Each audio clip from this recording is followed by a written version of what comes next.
U.S. Environmental Protection Agency Administrator Andrew Wheeler visited Michigan this week, which included making a stop at Robinette's Apple House, a fifth-generation fruit farm in Grand Rapids. While there, he discussed with Farm News 5 a recent decision by the EPA to ease personal protective equipment rules. First and foremost is to make sure that all the workers have the appropriate equipment that they need in order to be safe in the application of pesticides. We do recognize, however, that there have been mass shortages of personal protective equipment.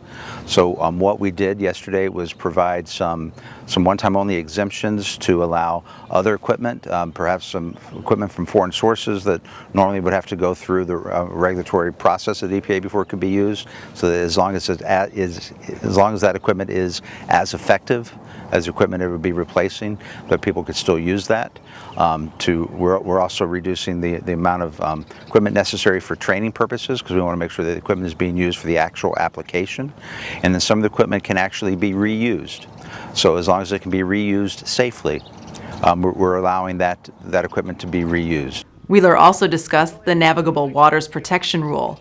When developing this rule, which was finalized in late April, the EPA focused on three main areas: making the definition easy to understand, differentiating between state and federal waters, and ensuring it would stand the test of time. One of the things that we're doing also is we defined not only what is a federal waterway, but also, just as importantly, what is not. And one of the areas that we define as not a federal waterway are agricultural ditches. So we are specifically excluding agricultural ditches from the definition of a federal waterway. I think that will provide a lot more certainty to a lot of farmers around the country. While in Michigan, Administrator Wheeler announced who would be serving on the recently re-established Great Lakes Advisory Board. The 14-member board includes 2 representatives from Michigan.